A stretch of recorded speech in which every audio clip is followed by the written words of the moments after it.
apresentar ela rapidamente. A Vanessa é fisioterapeuta. É terapeuta ocupacional. Terapeuta ocupacional. Ela tem inclusive um doutorado na área. Eu tive a honra de participar inclusive dessa banca do doutorado dela. E a tese de doutorado dela foi. A tese de doutorado dela foi exatamente sobre a saúde do músico e mais do músico do violonista. A saúde como um todo, mas muito focada nessa questão das lesões que a gente convive ao longo da vida constantemente. Né? Então ela tem vindo a esses seminários, né? Toda edição ela tem participado, e é uma palestra muito, assim, muito interessante, não só para nós mesmos, né? Para a nossa prática, como violonistas, mas como professores também. Vocês são explicadores, né? Exatamente, tem uma visão assim, um pouco mais científica, né? Mais embasada do que tem por trás da nossa prática. Então eu queria dar as boas-vindas aí, agradecer participar mais uma vez. Como o Fernando já falou, bom dia primeiro, né? Como o Fernando já falou, a minha linha de estudo, de pesquisa, já há alguns anos, tem sido direcionada para a saúde, né, do músico, dentro da perspectiva da saúde do trabalhador. Então, entendemos músicos na visão da saúde do trabalhador, né? Então, riscos de adoecimento, percepções. E aí, eu achei interessante quando o Flávio mandou o programa de vocês com esse título, né? A consciência do uso do corpo, ele colocou das questões posturais. Eu só mudei para o uso do corpo, que eu acho que vai para além das questões posturais, né? E o risco de lesão nos processos pedagógicos do violão. Qual que é a relação, gente, da saúde do músico com o processo pedagógico? Né? A gente já começa pensando aí. Por que dentro de uma disciplina que tem essa proposta de ver essas questões pedagógicas, a gente vai falar de saúde? Né? Alguma coisa passa pela cabeça de vocês? Assim, o que vocês já conhecem disso, que vocês conseguem fazer essa conexão? Pode falar qualquer coisa que tenha na cabeça. Eu estou dizendo o seguinte, que qual que é a relação, né, da saúde, dessas questões da saúde, especificamente da saúde do músico, com os aspectos do processo pedagógico. Por que a gente, vocês que estão discutindo sobre processos pedagógicos, o Flávio e o Fernando pediram para vir falar sobre a saúde? Eu acho que, porque você falou, né, são os alunos, são os professores, porque se a gente está ensinando para alguém, eu acho importante que a gente ensine da maneira mais correta, mais ergonômica possível. E a questão ergonômica, o mais ergonômico possível, ele interfere no que na prática do violão? Na saúde, diretamente na qualidade de tocar, eu acho. Vocês acham que pode interferir na destreza? Pode falar. Eu acho que sim, interfere na destreza, mas também se uma coisa que se aborda de uma maneira coerente, só a longo prazo pode trazer problemas também. Exatamente. Posso falar? Pode, claro. Eu acho que assim, pra mim, quando a gente fez o trabalho em 2018, 2019, acho que a primeira coisa assim, é a conscientização do corpo, assim, sabe? Eu acho que a gente entra assim, se mergulha, né, na nossa prática, e muitas vezes a gente negligencia muitos aspectos assim, às vezes tensões, né, acumuladas no corpo, e que o seu trabalho ele ajuda, ele é fundamental nisso, a gente tornar consciente o que talvez é anti-ergonômico, tipo, isso é relativo, né? Mas eu acho que principalmente nisso, a gente tornar consciente, assim, às vezes questões de tensões e, né, conscientizar a nossa prática e observar a resposta do nosso corpo, né, na nossa prática. Acho que é meio que isso, assim. Tudo que vocês falaram, né, faz total sentido. Ter um processo de saúde, identificar, conhecer a forma como usa meu corpo, né, vai interferir na minha prática em tudo. A forma como eu sento, eu lembro da última vez eu lancei essa pergunta no início, né, qual que é a relação da forma como eu sento com a velocidade, com a destreza, né, dos meus dedos, das mãos. Parece que a gente está falando de uma viagem assim, bem distante, né? A relação é direta. Vocês vão ver isso, né? Eu trouxe algumas coisas para facilitar essa visualização. Então, a forma como eu cuido de mim, eu cuido também do meu som, da minha qualidade, né, de produção do instrumento. O João Gabriel, ele fez um estudo há muitos anos atrás, comparando o músico com um atleta. E uma das coisas que eu acho que é muito interessante que ele traz, vocês são atletas dos pequenos movimentos, né? Então, muitas vezes o foco está ali na ponta, mas a gente tem que entender que a ponta faz parte de um todo, né? E o tempo de vida útil de vocês como profissionais é muito maior do que um atleta. Um atleta com 40 anos vira técnico, vira dono de uma escola de esporte, vira comentarista, mas ele sai do campo. Ele sai do campo. Dependendo do tipo de atletismo, sai mais cedo do que isso. Os ginastas aí com 20 e poucos anos já estão quase, entre aspas, né, idosos, digamos assim, para aquela atividade propriamente dita. O músico não. O músico, estando bem com ele mesmo, ele, enquanto tiver sopro, enquanto tiver desejo, está na prática com o instrumento. Então, se a gente quer uma vida longa, a gente quer uma vida longa saudável, né? Então, nós vamos conversando ao longo do tempo, vocês vão ver que tem muitas correlações aí com a forma como eu uso o corpo e a minha prática musical, a minha qualidade musical. Isso é uma figura de internet, mas eu acho ótimo para contextualizar, né? Como é que começou essa viagem? Essa viagem, ela está na minha vida há muitos anos. Então, rapidamente aqui, falando um pouquinho do meu percurso. Desde 1999, eu trabalho junto com o Dr. João Gabriel, com a Carolina, quem já conheceu também a Carolina Valverde, e a Priscila entrou depois, né? E aí eu comecei a atender muitos músicos no consultório que começaram a trazer questões semelhantes. Eu falei, eu preciso conhecer um pouco mais sobre o que está acontecendo com essas pessoas para ajudá-los de uma forma mais completa. A única forma de eu fazer isso era estudando, né? Então eu fiz o meu mestrado, na época com violinistas de orquestra. A escolha do violinista se deu porque a gente queria um trabalho mais formal na época, primeiro, porque as pessoas lá da Faculdade de Medicina tinham muita dificuldade ainda de pensar, né?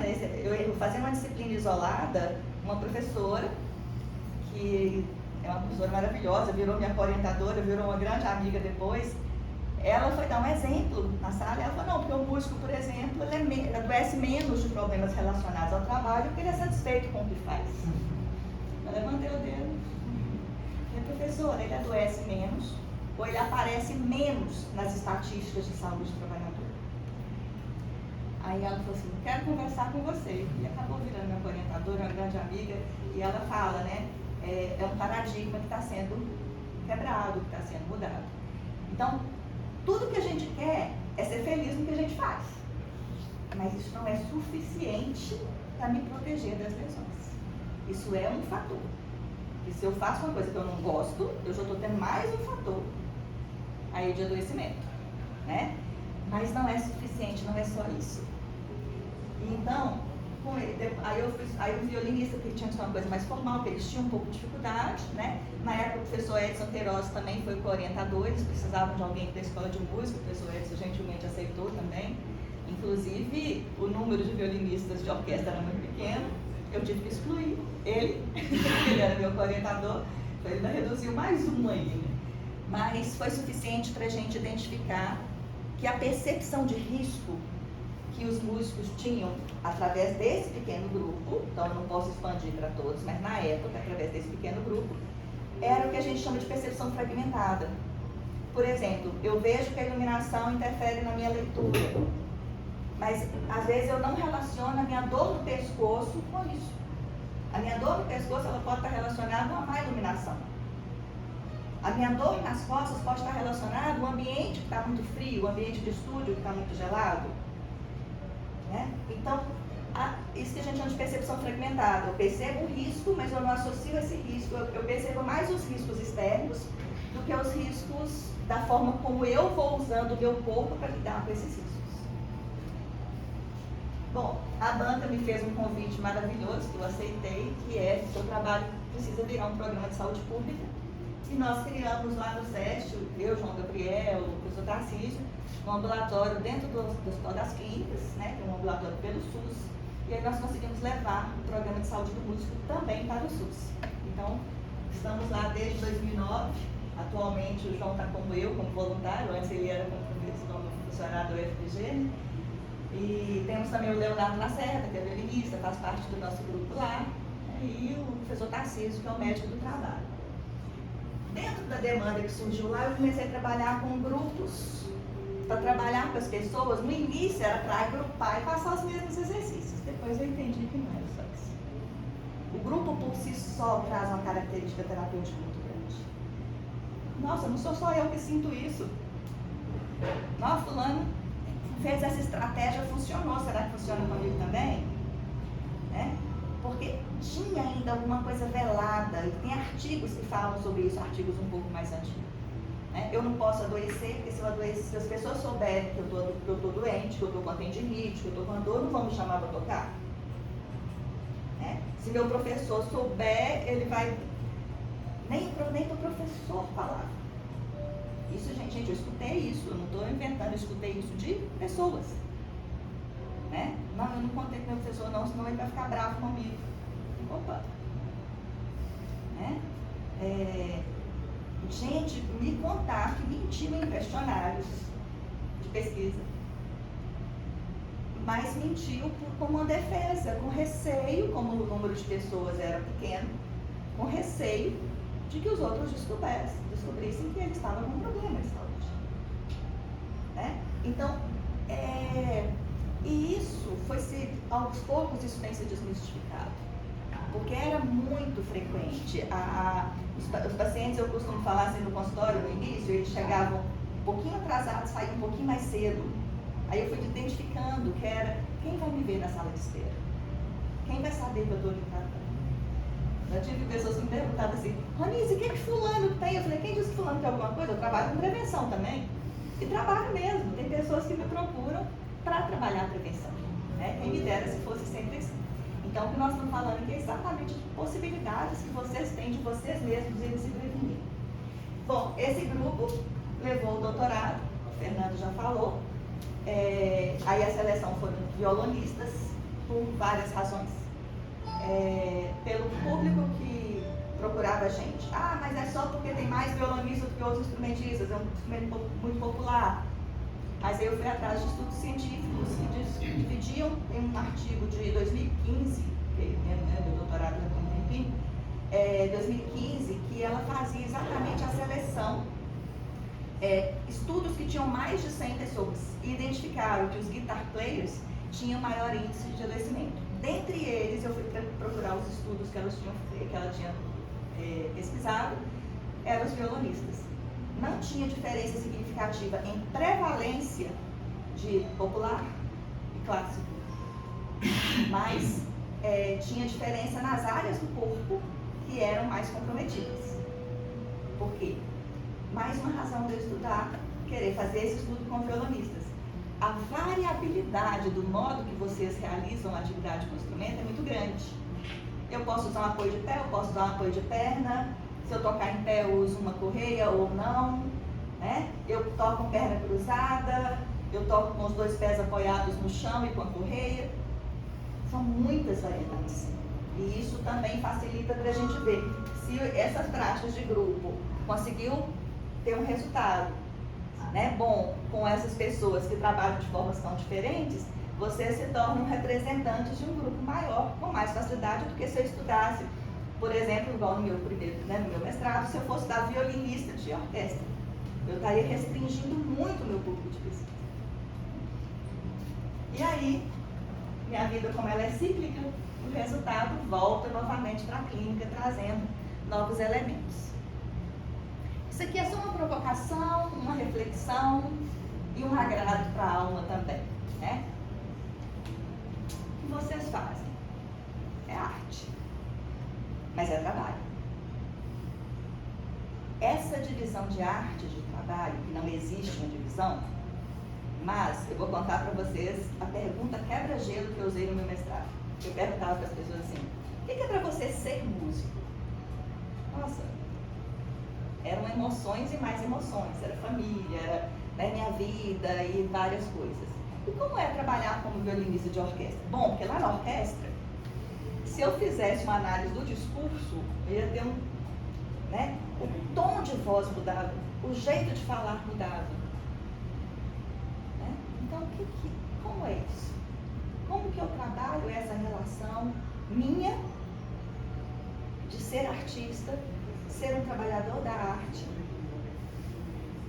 e lidar com dores e alegrias? Sentir dor é normal? Vocês já devem ter escutado algumas pessoas, graças a Deus, cada vez é menos falado, mas ainda se escuta algumas pessoas dizerem, faz parte, né? Ser músico, trabalhar como músico, o musicista, não todos, mas uma boa parte dos musicistas começam com uma atividade extra. Então eu faço balé, eu faço natação, eu faço música.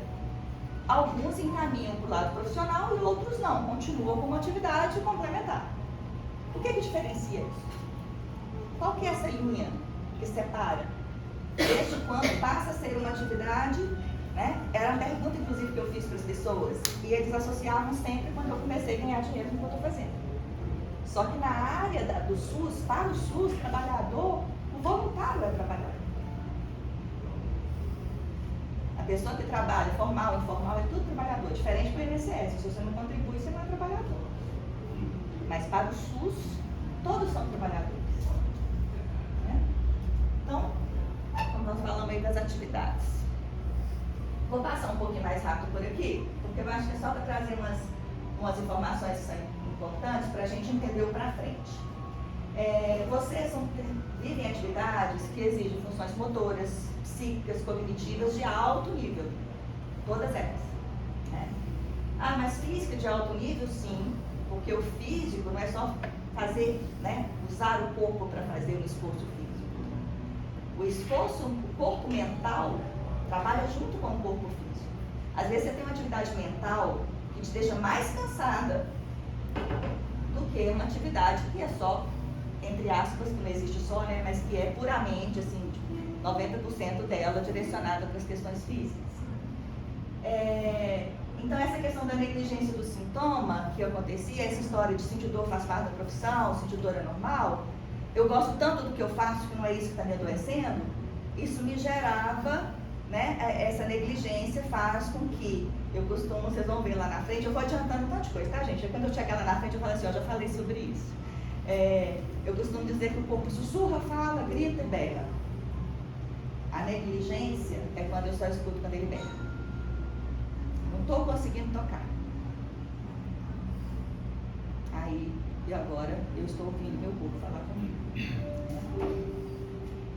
A questão, aí entra as questões políticas e sociais, que são precárias. Na época, eu não posso falar o dado de hoje, que eu não pesquisei, mas há poucos anos atrás, quando eu pesquisei no IBGE, o Brasil, falando do Brasil, a gente tem um número de pessoas no setor informal muito significativo, muito significativo. E entre eles, pelo IBGE, o músico estava em destaque. Tá? IBGE, eu fiz a pesquisa, a porcentagem de músicos no trabalho informal era muito grande. Uma coisa que tem mudado é o meio. Porque quem faz projetos precisou de fazer o meio. Então, com o meio, vocês pelo menos já têm uma seguridade social. Vocês estão vinculados ao INSS. Não sei se vocês discutem sobre isso, sobre essa importância, né? De vocês terem um vínculo previdenciário. Uma vez eu atendi, eu sou da área de saúde do trabalhador, a gente não pode deixar de falar disso, isso também é importante. Eu tive um paciente que ele teve uma lesão do tendão, terceiro dedo da mão esquerda, um violonista. Não contribuía com o INSS, tinha que pagar a pensão de filho. Dava aula e tocava na noite. Entrou em desespero, porque o médico falou para ele assim, 2 meses imobilizado, se não melhorasse o dinheiro. Ele falou, eu vou preso, não vou conseguir pagar a pensão. Aí, assim, nesse caso, deu para fazer uma órtese para o dedo dele, ele tocar com a órtese enquanto a gente fazia o tratamento. Mas estava assim, vocês terem ideia, não lembro se era 27, 28, mas o 29 era muito próximo. Acima de 30 graus, o médico nem pensa, já faz cirurgia. Se a queda é acima de 30 graus, ele já vai para o box cirúrgico, porque a chance do tendão acabar de romper é muito grande. No caso dele, deu certo. Eu falei para ele assim, aqui, se fosse uma fratura, eu não ia poder fazer isso por você. Né? Ainda bem que era isso. Então, é só um exemplo que eu estou dando da importância que às vezes a gente, quando eu trabalhar com carteira assinada, quando eu trabalhar formal, eu vou ter. Né? Pensem, reflitam um pouquinho sobre isso. E o MEI é uma forma de você entrar em projetos, de fazer muitas coisas e contribuir. A única diferença é que você não aposenta por tempo de contribuição, só por idade. Se quiser aposentar por tempo de contribuição, além do MEI, você paga uma parte separada. Tá? Vou só um adendo, porque eu acho que essa questão da precarização, né, do trabalho, que tem diz respeito a tudo isso que a gente está falando, maioria no setor informal, eu preciso trabalhar em muitos lugares para conseguir ter o dinheiro que eu considero que é importante para a minha vida, eu preciso fazer várias atividades ao mesmo tempo, né? E aí eu vou me qualificando cada vez mais, mas as condições de trabalho elas não acompanham na mesma velocidade. E aí eu preciso ir criando as minhas estratégias para lidar com isso. Mais do que a condição de trabalho, uma das coisas que mais adoece as pessoas é a organização do trabalho. Qual que é a diferença de condição de trabalho para organização de trabalho? Vocês fazem alguma noção? Mas eu chamo de condições de trabalho. Por exemplo, a cadeira que você vai tocar, né? Toda a parte ergonômica fala de condição de trabalho. E ergonomia não é só o mobiliário, ergonomia é iluminação, ventilação, espaço físico, né? Agora tem uma outra coisa que chama relações interpessoais e a organização do trabalho. Então, as relações interpessoais podem trazer muito conflito e pode trazer muita coisa boa. Como é que eu vou lidar com isso? Né? Então, eu falo que o trabalho ele pode ser produtor de doença e produtor de saúde. Para qual caminho que eu vou querer ir? Né? Então, as organizações de trabalho quantas horas de trabalho, se eu tenho ensaio, se eu não tenho, existe na nossa área uma coisa que a gente chama de trabalho prescrito e trabalho real. Você é contratado para dar aula na escola. Não, você vai dar aula só de manhã, e assim, assado, são tantos alunos, vai ter intervalo. Aí chega lá, fulano, surgiu mais uma aqui que é na parte da tarde, você pode vir? Não, ó, então já começou outra aula, mas cadê meu intervalo? Não tem. Então, estou dando um exemplo bem simples, mas na verdade a organização do trabalho é como que você planeja, ou como que a instituição planeja o seu trabalho. E esses processos que você reconhece de uma forma e eles vão mudando, né? Outros trabalhos, por exemplo, assim, faltou fulano, eu tenho que cobrir. E aí faltou por quê? Porque está doente, aí eu vou cobrir, eu vou sobrecarregar a mim mesma, daqui a pouco sou eu que estou me afastando. Né? Às vezes é legal cobrir, porque eu vou ganhar um dinheirinho a mais, mas aí a gente vai pesando o que é essa busca aí por melhores condições financeiras, né? Que vai aumentando então a nossa exposição. Aqui são só algumas falas que eu acho que representa isso foi na época do mestrado, né? Então a pessoa percebe a iluminação, percebe aí que fica toda torta em função da iluminação. Esse daqui, essa pessoa teve uma lerdorte, né? Teve uma tendinite, e aí o relatório pedia para ela mudar de função, porque parece que estava uma situação mais grave. E aí ela abandona o tratamento e volta mesmo sentindo dor. Fala da questão da desinformação, só depois dela ter tido um problema que ela percebeu que era importante se cuidar. E essa fala que eu acho ela fenomenal, acho ela de uma delicadeza e de uma sinceridade muito grande. Que é isso, né? Eu gosto tanto do que eu faço, como é que eu adoeci? Essa fala, ela representa exatamente isso. Eu adoro a minha profissão. E por que eu adoeci se eu adoro? Então, acho que ela representa muito bem. Bom, então, a minha saúde, ela é envolvida por tudo isso. O ambiente que eu trabalho, tanto o ambiente dessa organização quanto o ambiente físico. Eu toco com um grupo, eu vou tocar no lugar, o espaço é desse tamanhozinho, eu vou ficar juntinho do outro, eu não vou ter espaço, eu vou ter que tocar contigo. Né?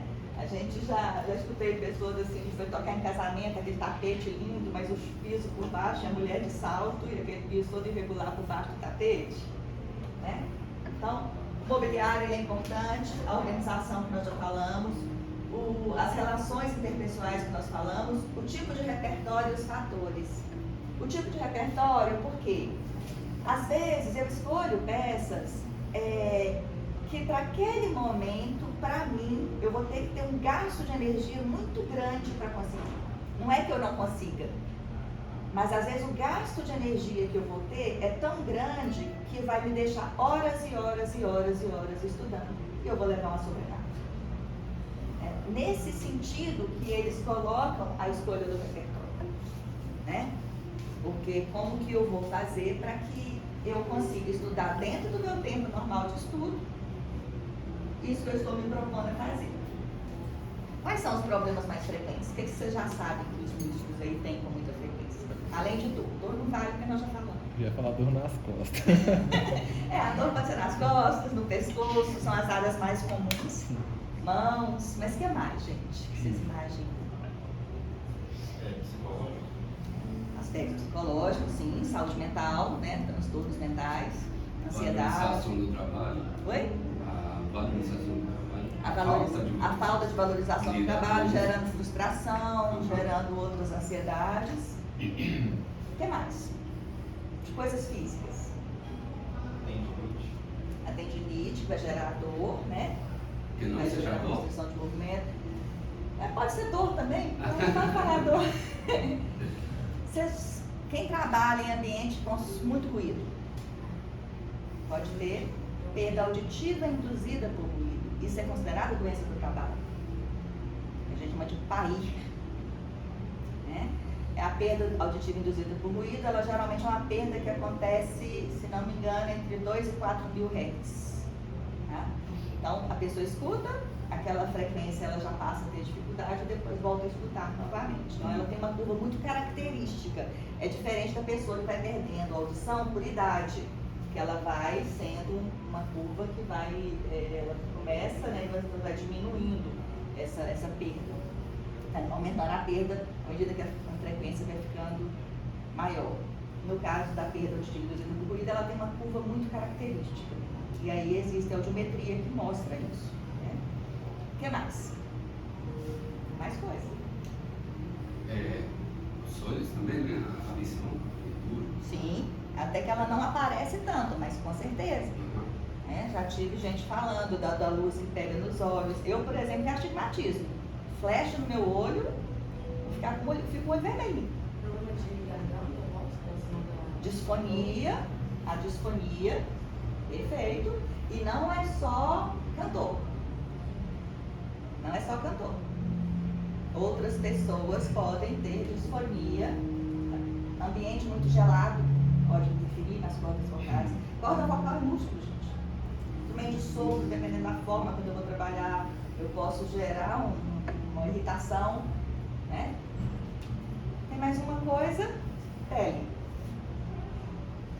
Uma coisa chamada dermatose ocupacional. Você já viu os violinistas, quase todos têm aquela manchinha aqui, né? Alguns é por pressão, mas pode ser porque a gente chama de dermatite de contato. Dermatite de contato, você ouviu falar? O outro nome para quando está relacionado ao trabalho, a gente chama de dermatose ocupacional. Então, aquele contato, seja da madeira, seja do material que usa para poder passar na madeira, seja, né, pode gerar. Então, a pressão pode interferir? Pode, mas pode ser também pelo contato direto. A gente vê instrumentistas de corda, dependendo do material da corda, algumas pessoas podem ter um processo alérgico. Tá? Então, dedos, áreas de contato, né, do corpo, onde o instrumento tem contato com o corpo. Não é o mais frequente, mas existe. Nós, inclusive, já atendemos a nossa fundação de pessoas com dermatite de contato. Então, a dor aparece aí com destaque maior, né? Quando na revisão que eu fiz, mostrava que a prevalência de dor ela variava de 29% a 90%. Por que essa diferença tão grande? Tinha estudos com grupos pequenos, com grupos grandes, com músicos de orquestra, com músicos de banda, com estudantes.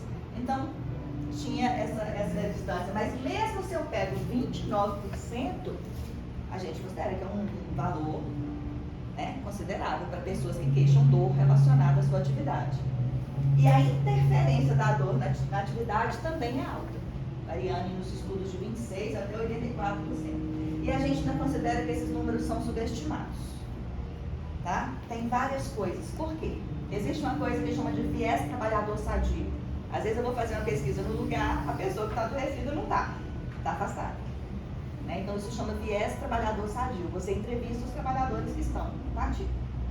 Até um cuidado que eu tive na época de perguntar quem estava afastado e fui atrás também, para não sair desse viés. Né? Outra coisa, se eu considero que dor é normal, que uma vez nós atendemos um músico lá no Hospital das Clínicas e ele questionou a questão da voz. Tá, olhando, foi participar do grupo. Aí eu falei assim, mas eu também tenho essa dor aí que ele está falando. Por que você não falou isso lá? Tem tanto tempo que eu tenho essa dor que eu nem lembrei de falar. Então existe essa questão também dessa normalização do sintoma. E não havia diferenças tão significativas entre músicos de diferentes estilos. De banda, de orquestra, repertório clássico, repertório popular. Uma coisa que nós esquecemos de falar, alteração do sono. Imagino que não seja o caso, né? Não sei como é que é a vida de vocês profissionalmente aí, mas quantos músicos vocês conhecem que tocam na noite? E às vezes o sono diurno, ele não é restaurador, ou às vezes a pessoa nem tem essas horas tantas, vai tocar na noite e no outro dia já está trabalhando, já está tocando em outro lugar, já está dando aula. Né? Existe no Hospital das Clínicas um médico, neurologista, especialista, que trabalha com distúrbios do sono relacionado ao trabalho. Doutor Rogério. Então, o sofrimento mental que vocês falaram, a TAI que a gente já falou, as doenças de pele, as doenças musculoesqueléticas, né? Que entra as tendinites, que gera dor, gera fadiga, gera várias coisas. A ansiedade e a ansiedade na relação com a questão muscular. Qual que é a relação da ansiedade com a dor? A dor física que eu estou falando. Oi? Tensão. Eu costumo brincar, você já viu alguém ansioso assim, relaxado? A gente contrai quando você está ansioso, quando você está nervoso. Existe uma tendência a se contrair. E essa contração, ela vai impedir o fluxo natural de movimento. Ela vai impedir que o sangue chegue nos músculos, vai impedir que o nervo passe pelos canais. Tá? Então a tensão, ela pode gerar muito mais problemas do que a gente pensa. Nós já perguntamos aqui se sentir dor é normal, se faz parte da profissão, e aí como é que eu posso então identificar? Essa figura aqui, uma figura muito conhecida dos eixos, né? Então, quando eu estou aqui, eu posso fazer esse movimento para frente, posso fazer esse movimento para trás. Se eu estou olhando aqui, eu posso fazer esse movimento para um lado, um movimento para o outro. E existe ainda o giro. O corpo trabalha em equilíbrio. Se eu estou fazendo isso aqui, eu estou esticando aqui. Eu estou contraindo os músculos da frente e esticando os de trás. Né? Então, quanto mais eu fecho, mais eu estou também afrouxando os músculos de trás, mantendo eles, né, esticados a ponto dele poder perder força. Então, uma coisa que acontece em muitos músculos é perder força nessa musculatura.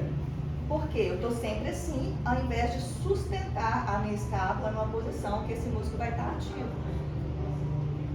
Experimentem, faça assim exagerado e mexe os dedos. Experimenta, roda e mexe.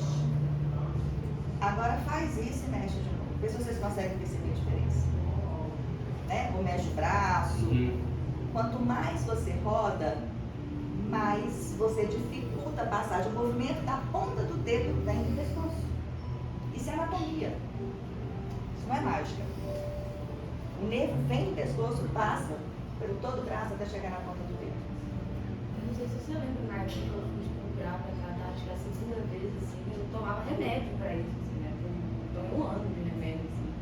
Porque o remédio me deixava chapada, assim, tão forte. E mascarava, né, o problema, né? porque eu realmente não tinha força atrás, assim, eu não Estabilizava, conseguia, né? não sentir dor ao tocar, assim, né? Tomei remédio por um ano. E o remédio, ele ajuda momentaneamente, né, gente? E às vezes, se eu tomo um medicamento para aliviar a dor, sem identificar a origem dessa dor, tô falando que não tem que tomar remédio, não. Mas desde que eu saiba a origem, né? Se eu não sei a origem, tomo um medicamento que mascara a minha dor, quando passa o efeito dele, você deve lembrar disso, às vezes está até pior.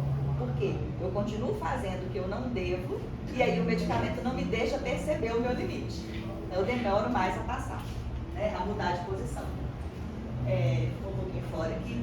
Então, esses planos, eles trabalham juntos. O violão é um instrumento assimétrico. Tem jeito, é assimétrico. Né? Você não toca o violão de forma simétrica. Você faz um pouco de rotação, seja para a esquerda, seja para a direita, dependendo se você posiciona o violão na perna direita ou na perna esquerda. Né? Agora, a questão não é essa rotação, é como eu rodo. Por exemplo, a gente tem essa articulação aqui. Eu vou mostrar uma figurinha para vocês depois, que eu chamo de 3 cinturas. E aí, eu posso rodar usando o meu corpo todo. Se eu rodar só com o tronco, experimente fazer uma rotação onde você usa desde aqui de baixo, né? E se você roda só a parte de cima, você faz esforço para rodar só a parte de cima.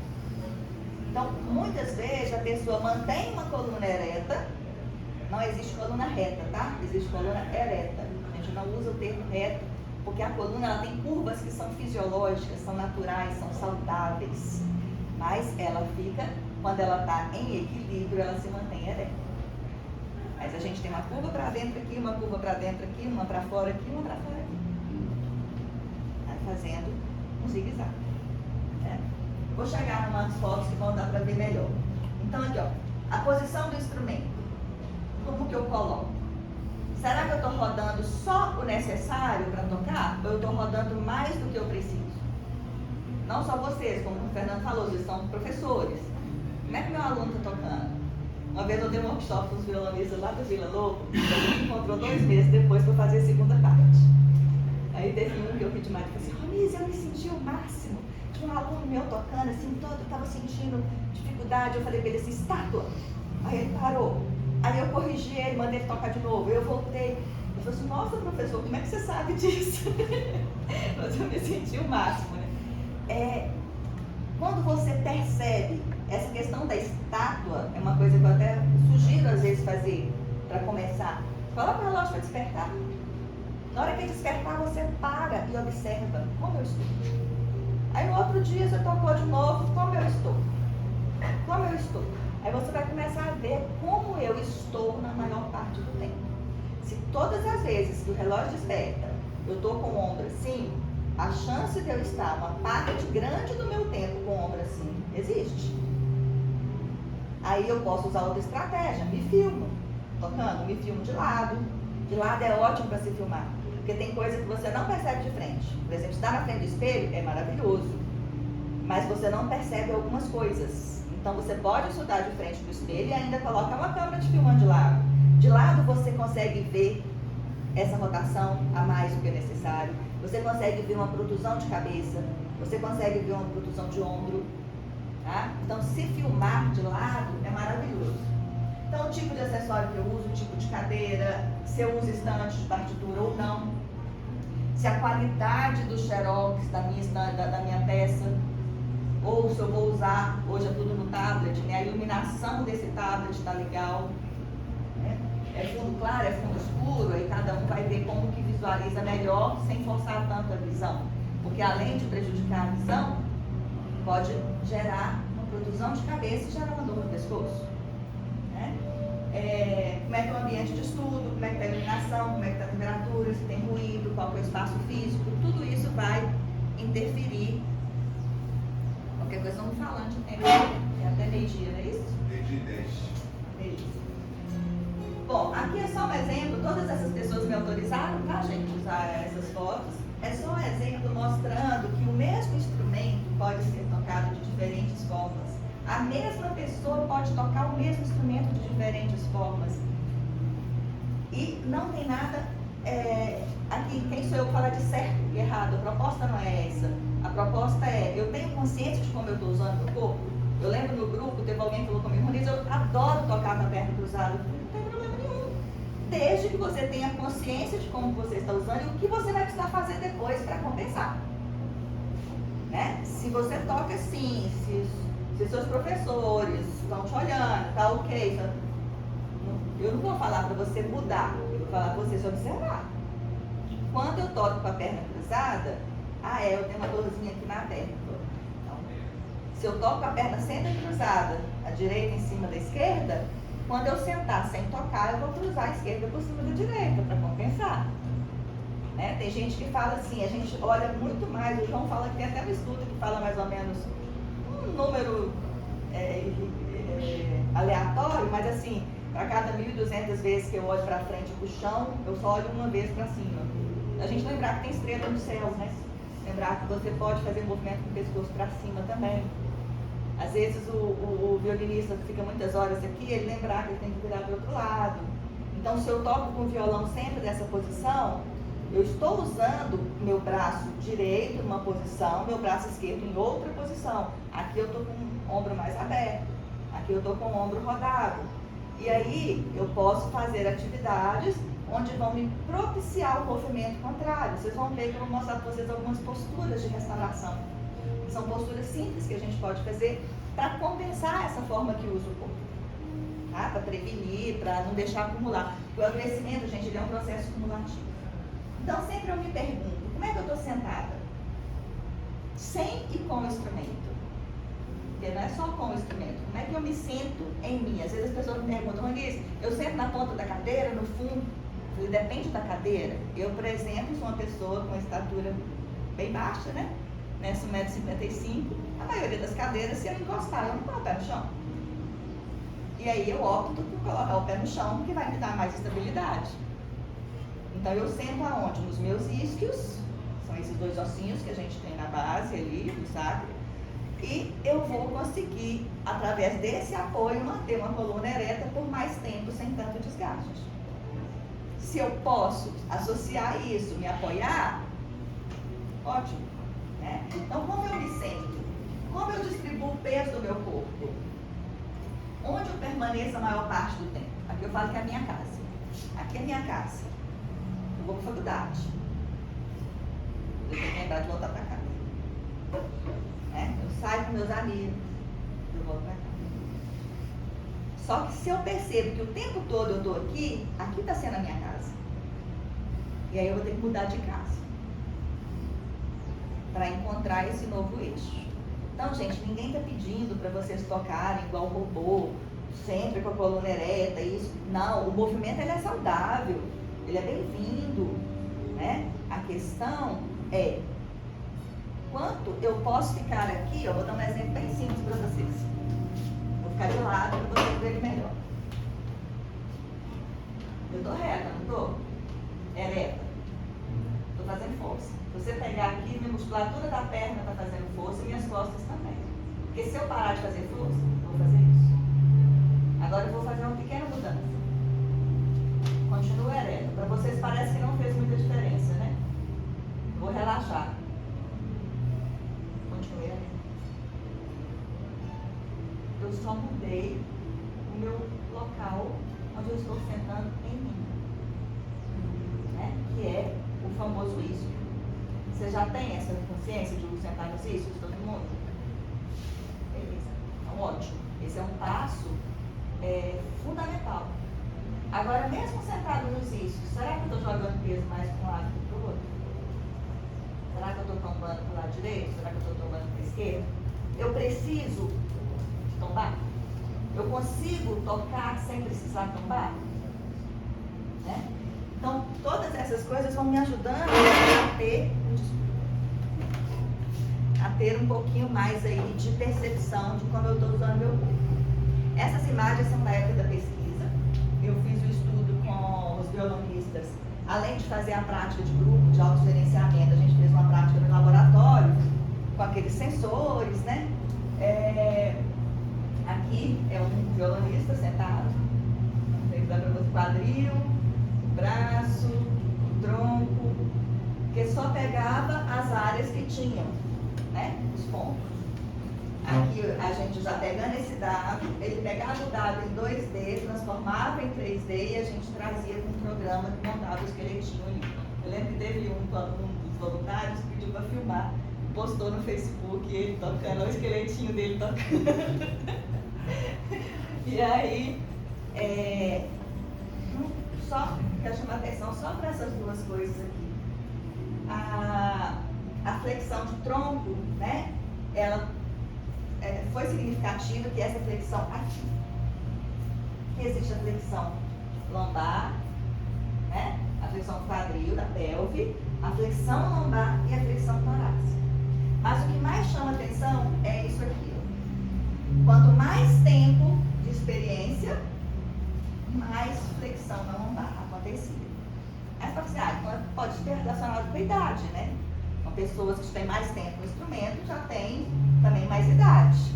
Aí foi feito um teste de pós-rock que viu que isso não tinha relação com a idade. Então, o que a gente chama isso na saúde do trabalhador? Tempo de exposição. Porque, gente, por mais que eu tenha consciência do meu corpo, aí se eu fico ali horas e horas, chega uma hora que meu corpo está cansado, eu preciso conhecer. Tem uma regra, em empresa as pessoas usam, que a cada 50 minutos, 10 minutos de intervalo. Inclusive a aula não foi criada como 50 minutos, pensando nessa possibilidade de 10 minutos de intervalo, né, que a gente geralmente não faz muito. Mas, cada um conhece a si mesmo. Não, gente, com 40 minutos eu preciso de intervalo.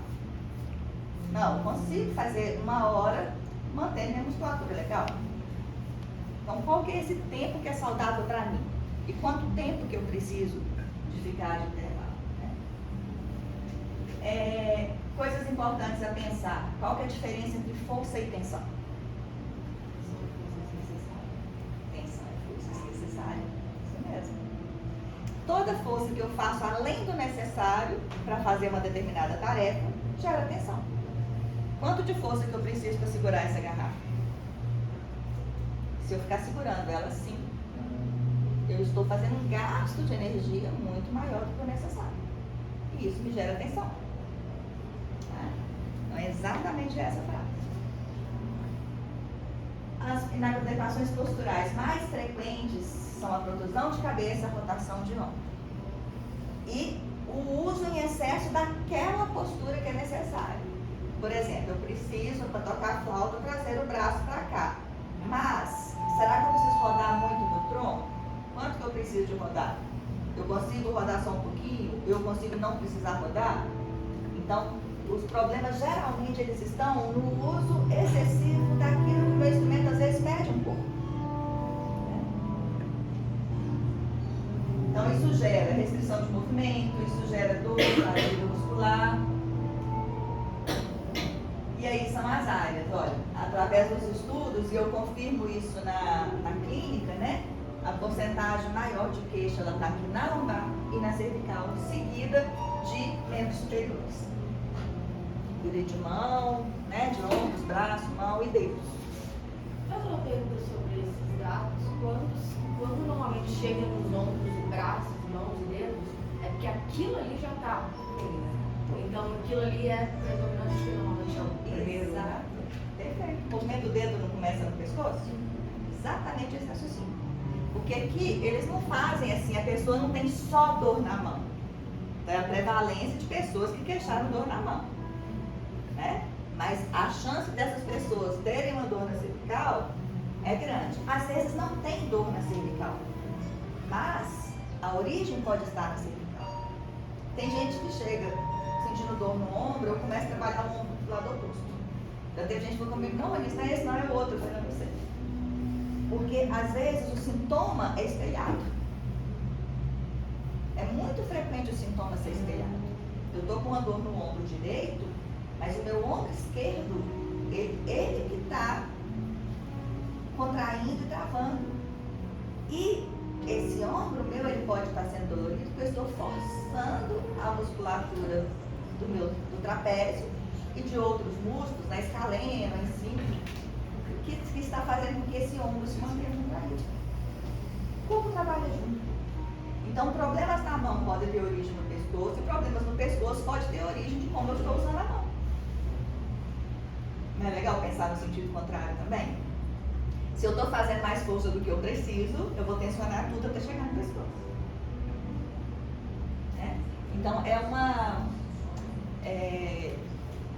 linha de mão dupla aí, né? Então, os sintomas mais frequentes são esses: dor, fadiga, tensão muscular, rigidez, dificuldade para concentrar. Porque se eu estou com dor, às vezes a dor me chama a atenção o tempo inteiro. Eu tento concentrar ali, começa a doer, dispersa a minha atenção. Então, sentir dor também dificulta estudar, a concentração. Formigamento, dormência, né? Pode haver por compressão de nervo, que pode começar lá no pescoço, mas a gente tem vários túneis ao longo do caminho. O nervo pode sofrer compressão no pescoço, pode sofrer compressão no braço, pode sofrer compressão no cotovelo, pode sofrer compressão no punho, tá? Aqui a mesma coisa, na lombar, na coxa femoral, no joelho. Então eu tenho túneis por onde esse nervo passa. E aí, como é que eu vou fazer então para prevenir? Algumas coisas que a gente já falou, né? Essa consciência do uso do corpo, a forma de me sentar, dos intervalos. Então, para mim, o mais importante é se conhecer, saber seus limites, sentir quando o corpo está contraindo mais do que precisa. E a gente vai aguçando a percepção cada vez mais. Aonde está sendo a minha casa? Eu preciso mudar de casa ou eu preciso só lembrar de voltar para a minha casa? Né? Então, a forma como eu estou trabalhando, modo operatório, gente, é um termo que a gente usa para formas de realizar a mesma atividade. Tá? Então, a mesma atividade, ela tem modos operatórios diferentes. É o modo de você realizar, de operar essa atividade. Qual que é a exigência física da tarefa? Será que eu estou exigindo de mim mais do que a tarefa exige? Então, aqui a rotação de ombro, levando lá uma tensão da musculatura posterior, trapézio, no elevador de escápula, e também no esternocleidomastoide, que é esse músculo que liga, que é um dos principais causadores dos torcicolos. Esse músculo vem lá de trás e vem até aqui na frente. E aí meu esqueletinho pedindo socorro aí. Me escuta! Isso é uma figura de livro, lógico, só mostrando que quando eu jogo o peso do meu corpo mais no isco do que no outro, eu vou compensar, porque teoricamente meu tronco cairia para cá. Mas como eu não posso cair para cá, eu passo do outro lado. Então eu vou compensando. É muito comum vocês verem quem toca, por exemplo, baixo, né? Que às vezes toca o instrumento muito aqui embaixo, existe uma tendência a jogar a pelve para frente. Se eu jogar a pelve para frente, eu iria cair para trás. Para compensar, a pessoa faz isso. Né? Então, eu estou jogando a pelve para frente para não cair para trás, eu trago o corpo para cá. Então, eu gero uma tensão muito grande, principalmente nessa faixa aqui. Ó. Eu faço essa flexão de uma região da coluna que ela não é feita para isso. A gente tem um ângulo de flexão grande na coxa femoral, né, nos ombros, no pescoço, mas o meio do tronco, ele não tem essa mesma flexibilidade. Tá? Então, esses ajustes, a gente tem que identificar aonde começa. Uma vez uma pianista me procurou com dor na lombar. Eu falei, o problema está a forma como você está colocando seu pé no pedal. E ela aproximava a outra perna também. Eu lembro de um fato até muito interessante, que foi tocar num lugar, fazer um show, eu acho, e o figurino era uma saia curta, e era o piano aberto, piano digital, não era piano fechado, piano digital. Então ela tinha que fechar a perna para tocar, o piano quase de frente para o público ali. Isso gerou uma dor na lombar dela imensa, porque ela colocava o outro pé perto do pé que estava usando o pedal, e ficava com essa rotação de quadril. Isso gerou dor na lombar, tensão no pescoço. Como a lombar é a continuação, né? Vocês lembram daquela figura? Deixa eu só voltar nela aqui.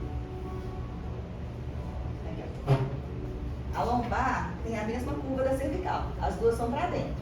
Então, quando eu desfaço a curva da lombar, existe uma tendência natural de desfazer a curva da cervical. Da mesma forma, quando eu faço isso aqui, existe uma tendência da gente também fazer né? Essa posição. Então, se eu estou bem sentado nos isquios, se eu coloco a minha pelve bem posicionada, todo o restante da minha coluna vai ser facilmente posicionado. Então a gente tem que pensar quais são as consequências de eu utilizar meu corpo de uma forma inadequada. Qual que é a postura adequada? Qual que é esse eixo vertebral? Lembrando que a gente pode movimentar para todos os lados. Lembra daquela figura? O mesmo movimento para frente, o mesmo movimento do lado, o mesmo movimento de rotação, né?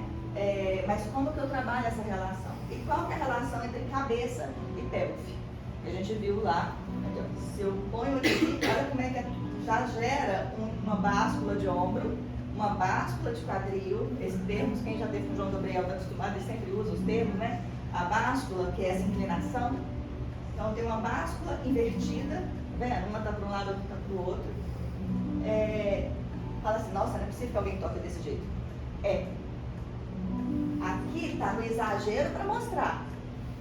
Mas se você, experimente na hora que você estiver com o violão, joga um pouquinho o peso para mais uma das nádegas, você vai sentir como é que seu corpo vai mudando. Pode falar. Uma pergunta. Eu estava pensando, sempre penso, né, na postura, até hoje, pensando qual que é melhor, e acabo voltando para o Jean-Paul, porque fica mais fácil, né, porque o Jean-Paul mas, por exemplo, o Odair Assad, violonista, ele tocava de um outro jeito, né, e agora, assim, há uns anos, né, ele toca sentado e com o violão, tipo assim, do jeito mais confortável, eu acho. Todo mundo pega o violão e faz isso, né? Natural para ele, né? Só que é muito difícil de tocar, eu não consigo tocar desse jeito, mas parece ser natural. Tem um jeito mais certo, assim, que como dizer. Professores, me ajudem aí, né?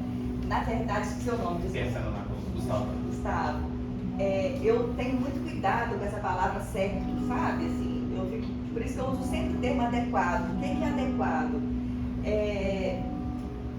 Tem gente que se adapta super bem com apoio de perna. Tem gente que fala assim, nossa, eu detesto isso, não consigo tocar com isso de jeito nenhum. Parece que o violão está solto. Já escutei de todas as formas. Ele fala assim, nossa, depois que eu descobri isso aqui, salvou minha coluna. Como eu disse, tem gente que gosta de tocar com a perna cruzada. O mais importante que eu acho é você identificar quanto de tensão que cada uma dessas posturas te exige. Quanto menor tensão ela te exigir, melhor. Mas faz, então vou tocar todo assim. Bom, isso aqui no início pode parecer relaxado, mas daqui a pouco aqui começa a tensionar. Né? Então a posição como você, uma coisa que eu costumo fazer, falar não só para o violonista, para qualquer instrumentista ou para qualquer outro trabalhador, não é você que tem que ir até o instrumento. O instrumento tem que vir até você. Eu lembro de um contrabaixista acústico que eu atendi, ele falou, eu chegava pegando o contrabaixo e ia me ajeitando. Hoje eu deixo ele aqui, me ajeito e depois trago, né? Assim, já conseguiu fazer isso. Ele falou, isso mudou tudo. Então, como que eu me sinto bem sentado? Isso é uma muito interessante, porque às vezes eu faço com os alunos o seguinte, tira o violão, mais ou menos aquele negócio do congela, né? Mas tira o violão e fica 2 minutos sentado. E vê se você consegue ficar. Aí dá 30 segundos. Mas com o instrumento. Aí você tocou uma coisa fenomenal, que aí volta na história do prazer, né? Ou mesmo também do nível de concentração. Eu escutei de muitas pessoas falar, gente, eu era a minha mão, eu só pensava na minha mão. Eu não pensava que a minha mão fazia parte de um corpo. Né? E quando eu estou muito concentrado numa atividade, seja porque ela é prazerosa, seja porque eu preciso acabar de fazer, seja porque eu tenho um compromisso, eu não me atento tanto para qual o custo biológico para me manter naquilo. Então, sabe aquela história, uma coisa que eu gosto, um exemplo completamente fora. Eu vou fazer uma viagem, a estrada é maravilhosa, mas eu estou tão focada no hotel que eu vou chegar, ou na casa do fulano que eu vou chegar, né, que eu vou encontrar um amigo que eu não vejo há muitos anos e tal, que eu chego e falo assim, nossa, você viu? Tinha isso na estrada? Né? Então, eu não percebo o caminho. Eu estou tão focada lá e isso pode gerar ansiedade. Então, quando eu não estou atento a como que eu estou usando, eu estou preocupado só no final, isso também me gera ansiedade. Então tem várias coisas da sua fala. Eu não estou me percebendo, porque se eu tirei o instrumento e com 30 segundos eu já estou cansado, eu não estava percebendo que aquela posição estava ruim para mim. E o meu foco estava o quê? Na música só. Tem uma frase que eu gosto muito, que é de se estudar estudando. Gastem 3, 4, 5 minutos. Cada vez que for sentar para tocar, os primeiros 3, 4, 5 minutos, cada um vai ver o que é, para se perceber. Aí depois toca. Vai fazer as outras coisas, tal, vai prestar atenção na música, no que está aprendendo. Aí tocou o alarme lá, celular. Para de novo, observa. Se tiver ok, continua. Nossa, estou eu de novo naquela posição que eu estava, que estava me incomodando. Vou gastar mais 2, 3 minutinhos aqui me observando. Então, isso com o tempo, gente, vai chegar num ponto, não é automático, é automatizado, que é diferente. Automático, fazer as coisas do piloto automático, eu pegar o carro, quando eu ver, eu já estou no metade do caminho e percebi que eu passei pelos lugares, que eu já vou tanto ali que eu já estou no automático. Automatizado tudo bem, eu estou indo pelo caminho, não estou nem tanto prestando atenção, mas passou um bicho na minha frente, opa, me trouxe para atenção de novo. Não é isso? Me traz para atenção de novo. Aí você vai voltar, eu posso estar pensando uma coisa, no que eu vou fazer e tal. Aquilo me trouxe para a presença de novo. E aí, o que no caso aqui te traria para a presença de novo? Os primeiros sintomas. Nota, bem, tô tocando ali, gente, senti uma coisinha aqui, não precisa ser dor. Meu corpo sussurrou aqui. Deixa eu ver como é que eu tô sentada. Aí eu vou me posicionar, tá? Tem pessoas que tocam, que você fala assim, gente, como que a pessoa consegue tocar daquele jeito? Ah, mas toca tão lindo, né? Mas aí vem a pergunta, será que tem algum custo biológico para isso?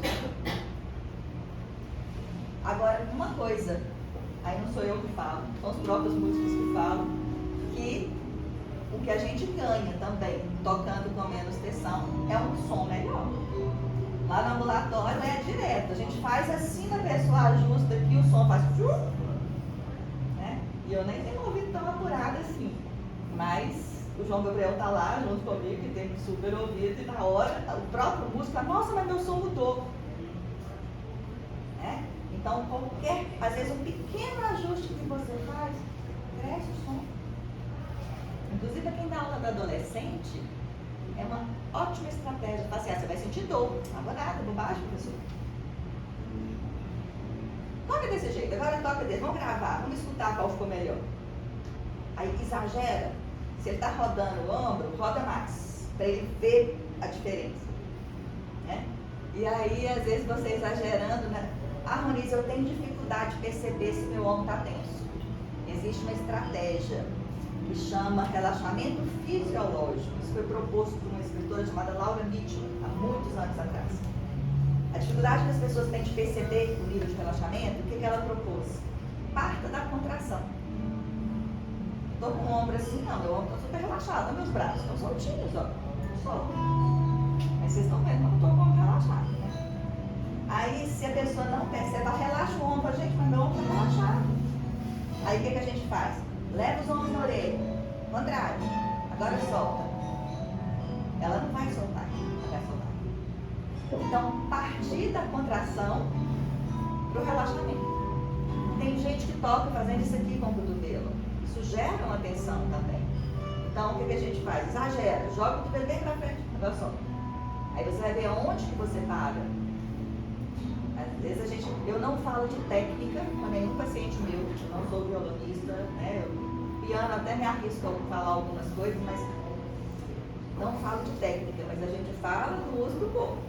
E aí você vai associar aquilo com a sua técnica. Ronise, deixa eu só te perguntar em relação a essa figura aí. Só para tocar um pouquinho nela. Se o isco, os iscos como Isso, aqui está apoiado, aqui não está, né? Dá mais para o direito. Pois é. Isso tem a ver, evidentemente, me parece, com a elevação do banquinho. Né? Pode ter a ver com a elevação do banco. Às vezes a altura que você está usando o banquinho pode estar maior do que você Mas assim, o precisa. simples fato de você colocar o banquinho, ele já não tende a causar essa inclinação? Não necessariamente. Porque nós temos uma... Já viu o dançarino de tango? A pessoa leva a perna para todos os lugares e o tronco mantém ereto. Eu acho que ele é a melhor imagem. Porque se eu sento bem nos isquios, eu consigo, estou bem sentado nos isquios, eu consigo uma movimentação de perna que eu não saio dos isquios. Ó, estou levantando e não saí. Agora, se eu não estiver sentado no isquio, mas eu faço isso aqui, eu já vi. Eu exagerei um pouquinho, tá? Mas assim, é legal você sentir. Mas, ó, mesmo sem exagerar, só de fazer isso aqui, eu já estou jogando peso mais aqui. Se eu fizer isso aqui, agora se estiver mais alto, sim. Mas até aqui, pra mim seria essa altura. Pra mim seria essa altura onde eu consigo ir, né? Sem precisar fazer. A tendência é essa. Concordo com você. A tendência na hora que sobe é fazer. Mas não tem que ser assim. Mas digamos que a tendência seja essa, qual é o antídoto para isso? Uma outra perna? A outra perna influencia? Você está falando uma perna no chão e a outra aqui? E aí você faz o que com a outra perna para eliminar essa tendência à inclinação? Não, mas eu não tem problema, eu posso fazer com uma perna só. Se eu estiver bem sentado nos isquios, eu consigo fazer movimento. Ó, eu consigo fazer movimento com a perna sem alterar a forma como eu estou sentada. Aí você consegue ficar com ela elevada um tempo? Não muito elevada, né? Se eu tiver que apoio aqui, sim. Mas cansa um pouco. Aí vai depender do tempo que você vai ficar. Mais uma vez a gente entra nos excessos. Né? Eu estou ativando uma musculatura para me sustentar. Mas então a questão é a pessoa se sentar nos isquios, então. Se a pessoa tem se ela vai se sentir inclinada, ela pode se forçar a sentar nos isquios para resolver esse problema. Primeiro, assim, vou só mudar um pouquinho a sua frase. Porque forçar a sentar nos isquios já é um esforço, né? Quando eu me sento naturalmente neles, ele me dá uma liberdade de movimento, inclusive de elevar um pouco a perna. Agora, se eu elevar mais do que eu preciso, eu vou cair. Mas digamos que essa elevação ela é em função da altura da pessoa. Né? Teríamos que testar, claro. Mas eu estou entendendo o que você está dizendo. Mas olha, a minha altura, será que só isso aqui já não era o suficiente para o violão ficar numa posição? Tem que ver o tamanho do violão também, né? Porque às vezes a pessoa, eu já vi, por exemplo, gente baixinha, pegar um violão muito grande e fazer isso aqui, tem várias coisas. O que eu estou colocando é só o seguinte, se eu estou bem sentada, eu tenho essa liberdade de fazer uma elevação de perna sem precisar fazer isso. Não é a maneira de cruzar as pernas. Não é o melhor, né? Na verdade, eu tiro, mas olha, se você fizer, experimenta. Senta bem nos isquios e cruza a perna. É possível manter o eixo. É possível manter o eixo. Agora, resta saber o quanto que eu tenho dessa musculatura flexível para me permitir fazer essa flexão. Então, o que eu tenho que fazer? Se eu gosto de trabalhar com a perna cruzada, eu vou ter que alongar essa musculatura para manter a minha equilíbrio. Eu penso que talvez na hora que eu sento com os isquios apoiados, eu só boto de perna cruzada. Eu cruzo mais do que eu sinto que quando eu estou tocando, assim, para trazer mais para perto. Porque aí o que eu preciso, que eu sei que eu preciso para o violão chegar a mim, eu sei que tomba. Assim, eu corrijo muito, porque antes eu tombava muito mais, né? Eu saía completamente, virava completamente para fora, assim. Então eu sentia muito mais dor, mas assim, eu não sinto que eu não consigo tocar o violão de perna cruzada com os dois isquios apoiados, porque eu acho que aí a minha perna tem que ficar muito relaxada para baixo, assim, aí não te dá o apoio do violão. Que eu preciso, aí entra uma outra coisa, que é o que a gente chama de prevenção secundária. O que é prevenção secundária? Como eu disse, o violão é um instrumento assimétrico, como vários outros instrumentos. Então tem coisas que eu não vou conseguir não fazer. Talvez essa questão da altura do banco, se dependendo da altura do violão, eu tenha que ir mais do que eu poderia ficar sem tirar o isco, né? E aí o que eu vou fazer para compensar?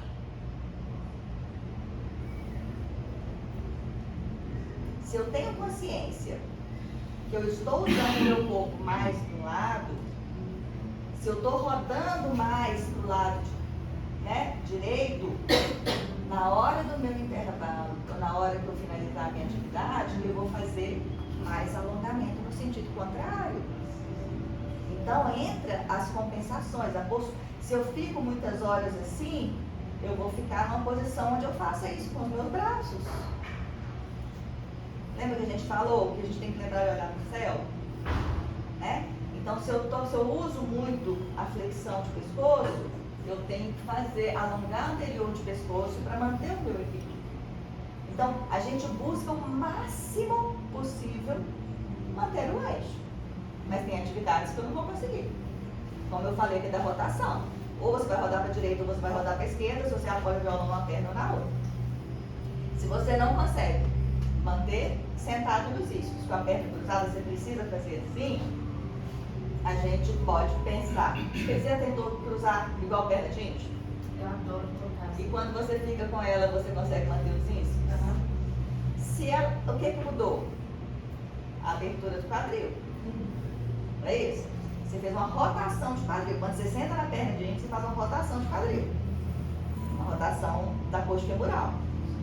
Quando você cruza aqui, você está fazendo o contrário. Né? Então você pode, talvez, ver se ao invés de fazer isso aqui, se você fizer com o joelho um pouquinho assim. Tem gente que cruza a perna e faz um pouco mais assim. Porque eu estou mantendo a minha rotação um pouquinho mais lateralizada. Você pode ir sentindo essas possibilidades. Agora, Moniz, eu tentei de todo jeito, eu continuo tirando isso. Beleza, você tem consciência disso. Né? Ou você vai tocar algo, se você for tocar muito tempo, falando, eu gosto de tocar assim, mas eu vou tocar de outro jeito agora, para proteger minha coluna, eu vou fazer 20 minutos tocando do outro jeito, depois eu volto do jeito que eu gosto. Pode ser uma alternativa. Ou não, eu quero tocar assim o tempo inteiro. Então eu vou fazer talvez mais intervalos e vou me alongar. Né? Vou alongar e os alongamentos, eu costumo usar o termo que a gente tem que usar o princípio da equidade e não da igualdade. Eu tenho que dar mais para quem precisa de mais. Se eu estou fazendo isso, estou tombando o meu corpo, na hora de alongar, eu vou ter que alongar mais desse lado do que desse lado. Eu vou fazer, se eu fizer uma série daqui, eu vou fazer 2 de cá. Se eu fizer 2 de cá, eu vou fazer 3 de cá. Né? E lembra, gente, alongamento você nunca força. Vai com carinho, respeito, né? Com carinho e respeito. Então você vai, sente, vai soltando o ar. Não precisa fazer da sensação de estar rasgando o músculo. Eu falo que a gente convida o músculo a se alongar, mais do que traciona ele. Né? Alongamento tem que ser feito com carinho. Sempre. E com essa atenção, será que eu estou alongando igual? Eles estão precisando da mesma coisa? Será que eu estou conseguindo manter o equilíbrio da minha musculatura? Só antes de você falar, uma coisa que é muito interessante, infelizmente não no bom sentido, é o que a gente fala da pessoa que toca sem tocar. A pessoa, uma vez nós atendemos um flautista, na hora que ele foi pegar a flauta, ele já estava com o ombro assim. Né? Às vezes a pessoa, uma vez eu fiz uma prática de automassagem com uma violonista, e a bolinha que ficava nas costas do lado direito caía no chão o tempo inteiro. Aí ela falou assim, ai que raio, essa bolinha não para. Eu falei, só do lado direito, né? Ela falou assim, é. Aí ela, mesmo sem tocar violão, ela mantinha uma rotação de tronco. Isso é a falta da percepção do corpo. Para tocar, eu preciso fazer uma pequena rotação. Mas eu acabei de tocar, eu posso reequilibrar. Se eu não conseguir achar uma posição onde eu vou sentar apoiada nos 2 isquios, né? Se o banquinho está assim, o ideal é que eu busque. talvez o banco esteja alto, talvez eu possa mudar a inclinação do violão um pouquinho para compensar essa altura, aí não sei. Aí já entra em outras questões técnicas aí que vocês vão buscando. Mas não consegui, tentei de tudo, não consegui. E essa foi a melhor posição que eu encontrei para usar os meus braços, para sustentar os meus braços. Lembrando que se eu entorto aqui, eu vou estar entortando aqui. Então eu posso diminuir também a minha destreza. Se eu não consigo achar uma postura onde eu consigo me manter com o meu eixo vertebral bem posicionado, eu posso ter uma destreza dificultada. Uma peça rápida, por exemplo, eu posso sentir minha mão travando. Tá? Então, isso às vezes, a dificuldade da destreza pode estar relacionada com a forma como eu estou sentado. Porque lembra que a gente falou que a coluna ela trabalha junto? A gente só tem uma coluna com 4 sobrenomes. É coluna sacro, lombar, torácica, cervical. Mas é uma estrutura única. Como é que ela é dividida? Porque cada sobrenome é uma curva. Finalizei essa curva, outro sobrenome, outro sobrenome, outro sobrenome. Mas é uma estrutura única. E aí os nervos que vão estimular a musculatura das mãos não saem do pescoço? Se eu tô tensa aqui, né? Se eu consigo fazer assim, mas eu consigo não tensionar tanto, menos mal. Mas se eu fico um tempo maior, eu começo a tensionar, porque o meu corpo vai trabalhar de forma desequilibrada. E aí eu posso começar a sentir um pouco de tensão no pescoço e começar a sentir um pouco de cansaço, de fadiga na mão. Então, quando você sentir alguma coisa na mão, observa seu pescoço, que você já tinha falado, mas observa a forma como você está sentado. Que a origem pode estar lá. Né? Podemos passar? Tranquilo, Flávio? Sim. Posso só fazer uma pergunta? Claro. Aí você ia falar que agora eu te interrompi, desculpa. Não. Você falou que não fala sobre a técnica, né? Mas e uma técnica de alongamento? Ah, sim, Eu as fico em técnicas. dúvida. Eu também vou falar de técnica de tocar instrumento, porque eu não sou musicista a maioria dos instrumentos eu não conheço as técnicas, né? Tipo assim, uma técnica, sabe, do alongamento, porque as pessoas falam, né, tem que alongar. Mas o que é alongar exatamente? Como alongar? Sabe? Sim, extremamente importante. Eu não vou conseguir passar isso tudo para vocês aqui hoje, mas eu tenho alguns vídeos gravados que explicam um pouquinho, que eu posso mandar para o Fernando, para o Flávio, ele manda para vocês. Tá? Por exemplo, falando rapidamente, alongar no seco, entre aspas, o que é no seco? Sem lubrificar a musculatura, sem lubrificar as articulações, você pode gerar um excesso de tração nessa musculatura. Então, antes de alongar, aqueça. Né? Você não tem o hábito de aquecer violão? Vou tocar uma escala para aquecer? Por que você também não aquece o corpo? Esse aquecimento ele pode ser feito através de toques de automassagem, coisas rápidas, porque quando você massageia um tecido, você está trazendo sangue para o lugar, você está trazendo oxigênio para o lugar, você está diminuindo aderências, que é músculo colado com fáscia, colado com tendão. Você deve ter escutado a palavra miofascial, dor miofascial. Nada mais é de que músculo e face coladinho. O exemplo que eu costumo dar é assim, você põe uma carne para cozinhar. Quando você está quentinho ali, você espeta a carne, ela sai, a gordura fica lá embaixo na panela. Se ela esfria, você tem que raspar a gordura da carne. Se você coloca na geladeira, você tem que cortar a gordura, porque ela colou na carne.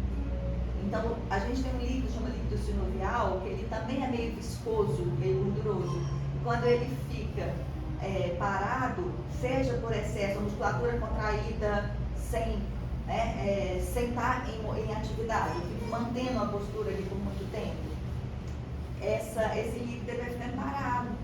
E aí ele gera essas aderências. Se eu vou alongar, sabe, imagina que eu fui passar uma linha aqui, em vez de passar aqui, só prendi essa boca. Aí eu tentando estirar sem desmanchar a costura. Eu vou rasgar. Então, se eu alongo, se eu estou forçando para alongar um músculo que tem aderência, a fáscia, que é esse tecido que eu estou falando, que ele é contínuo, ele inclusive é um tecido único, mesmo a fáscia que você tem no pé, você tem na palma da mão, ela é mais rígida, porque ela tem um papel muito importante de manter a nossa estrutura esquelética na posição que ela tem que ficar. Né? Então ela protege o músculo, fica entre o músculo e a pele, só que ela é mais rígida. Então se eu colo o músculo na face, o que vai acontecer? Eu vou perder a elasticidade do músculo e do tendão. Bom, então se eu for alongar sem liberar isso primeiro, eu posso não conseguir um bom alongamento e ainda conseguir umas pequenas rupturas. Então, alongar no final da atividade, você pode alongar direto, seu corpo está mais do que aquecido. Quer alongar no início? Ótimo também, mas faça um aquecimento antes. Seja uma série de movimentos ativos, seja uma série de automassagem, para depois fazer o alongamento. E a forma certa de alongar, teria que falar de cada alongamento, mas um princípio básico. Se eu estou alongando a musculatura flexora, eu não posso sentir nada na extensora. Então, às vezes a pessoa está assim e está sentindo tensão aqui. Ah, não, estou sentindo, está sentindo alongador. Aonde? Aqui. Não, você está contraindo essa musculatura. Então, quando eu estou alongando a musculatura, a outra, ela tem que estar em repouso. Tipo, se eu esticar aqui, eu não posso estar sentindo dor. Não, porque senão você está contraindo essa musculatura. Mas eu sinto. Olha como é que estão seus dedos. Aí o que tem que fazer? Você tem que alongar primeiro esse lado, soltar, massagear, alongar primeiro, aí você vai conseguir fazer de novo aqui sem sentir, contrair. Tá? Porque um músculo relaxa para o outro alongar. Eu aprendi muito a alongar através do yoga. Sim, yoga é maravilhoso. Principalmente a respirar. Você aprende a respirar quando você está alongando. Perfeito. Aí... Sempre na expiração. É. Né? Se você alonga na inspiração, a chance, alongamento de pescoço, se você puxa o ar na hora que está alongando, a chance de você gerar um torcicolo é grande. É difícil alongar, não é tão simples. Não é tão simples. Tanto que esses vídeos que eu faço gravado, eu não costumo fazer de alongamento, porque alongamento é uma coisa mais complicada. Nos grupos, segundo semestre a gente vai fazer um outro grupo no Hospital das Clínicas, tá? É gratuito não, a gente paga imposto, né? Então é pelo SUS. Vai ser online, está sendo online já há alguns anos, se quiser participar, tá? Sempre nas terças de manhã. O ambulatório funciona nas terças de manhã. A gente está só com a questão agora, porque para participar do grupo tem que ter feito pelo menos uma consulta no ambulatório, porque tem que ter o número de prontuário. Né? Há um tempo atrás eu conseguia não precisar disso. Mas é muito fácil de agendar lá, não está tendo complicação. Como agenda? Depois eu vou te dar o contato. Tá? No final aqui eu tenho um contato para vocês. Gente, eu vou passar por algumas partes e vou passar um pouquinho mais para frente, porque tem muita coisa que tem aqui que a gente já conversou e senão não dá tempo de eu mostrar o que está no final para vocês, tá? Mas só, essa aqui eu quero me ater nela. Tem algumas aqui que eu vou me ater. Olha que legal isso, gente, como é que nosso corpo é fenomenal. Aqui é a articulação coxo-femoral. Eu tenho uma cavidade e eu tenho um osso que se encaixa dessa forma. Aqui é o ombro. Eu tenho uma cavidade, que é a cavidade glenoide, e o ombro que se encaixa aqui. Aqui eu tenho a articulação tendomandibular, que tem essa mesma concha e a mandíbula. São idênticas. São idênticas. A única diferença da ATM para as outras duas é que aqui eu tenho um osso só que articula nos dois lados. Aqui eu tenho um osso, outro osso, um outro osso. Mas elas são idênticas anatomicamente. E elas trabalham juntas. Juntas. Mais uma vez a relação pelve-ombro, cabeça. Se eu contraio demais a pelve, eu diminuo o movimento de mão. Quantas pessoas às vezes têm problema nos ombros porque trava os dentes quando está tocando? Se você travar o dente, experimenta. Essas coisas são legais você experimentar em você. Está tocando, trava, depois destrava. Observa se você nota a diferença. Às vezes é sutil, porque é pouco tempo. Mas se eu ficar ali muito tempo tensionando essa musculatura, eu vou comprometer o meu braço. Então as três cinturas, elas trabalham juntas. Então, quanto mais liberdade de movimento eu der para uma, mais liberdade de movimento eu vou dar para outra.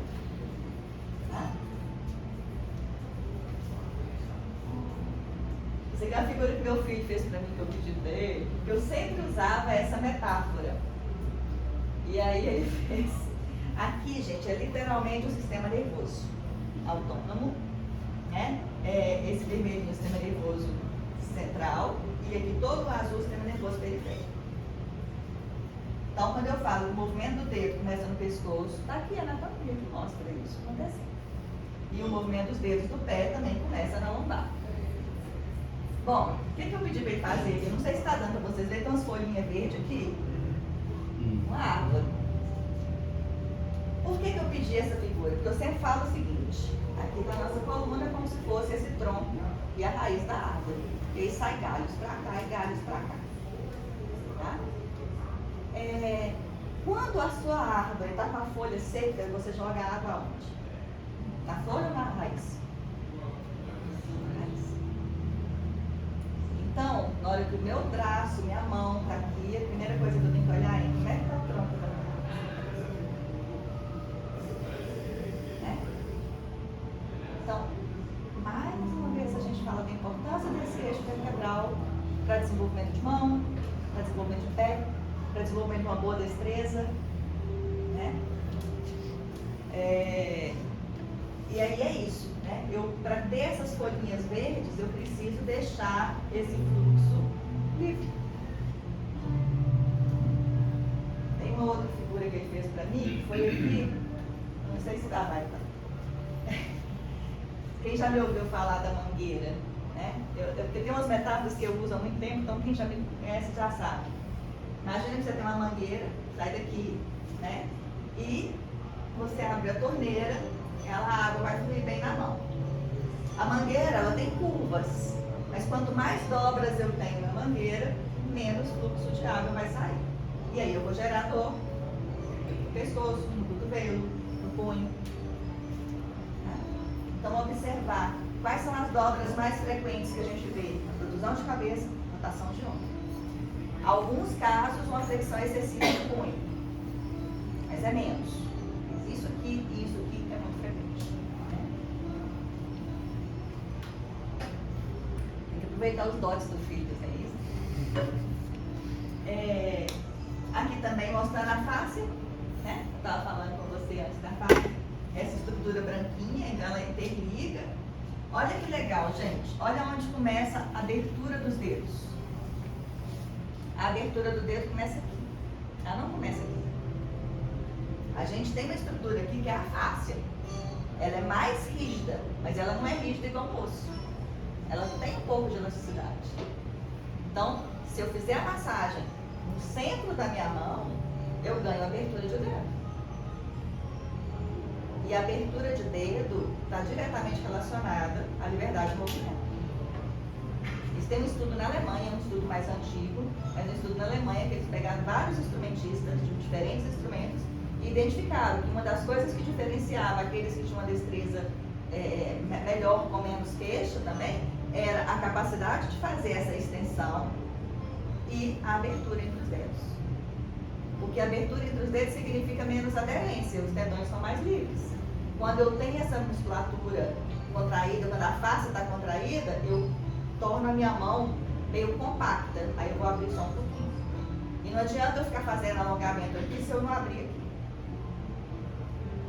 Tá?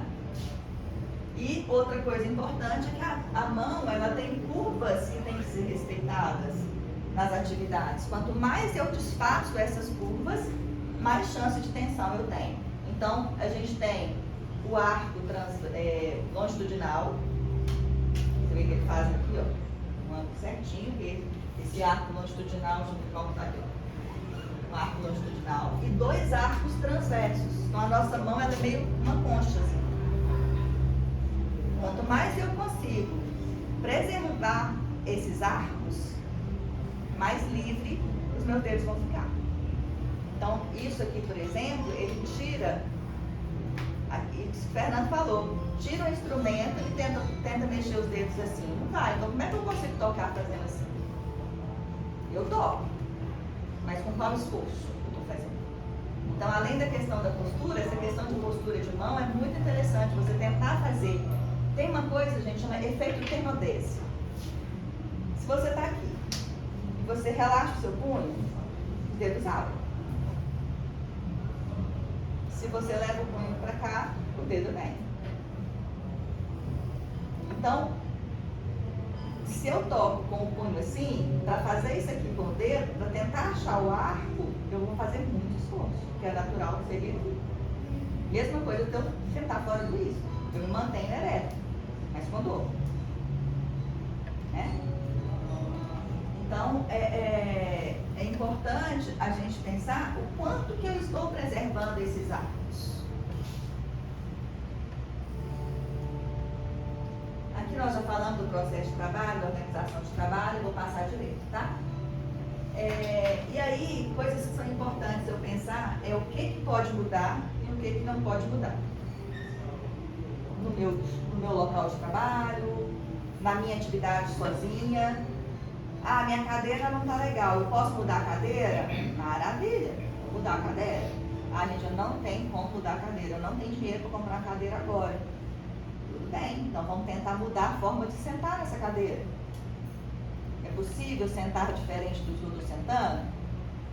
Né? Vou tocar, não sei se alguém aqui gosta, mas as pessoas que às vezes vão tocar embaixo, sentam naquelas cadeiras de plástico, ele é pior, para mim é o pior que tem, porque você afunda ali. Então, assim, olha, usa um banco de madeira que é melhor do que aquilo ali. Né? Usa um banquinho de madeira. Então, qual que é a melhor cadeira?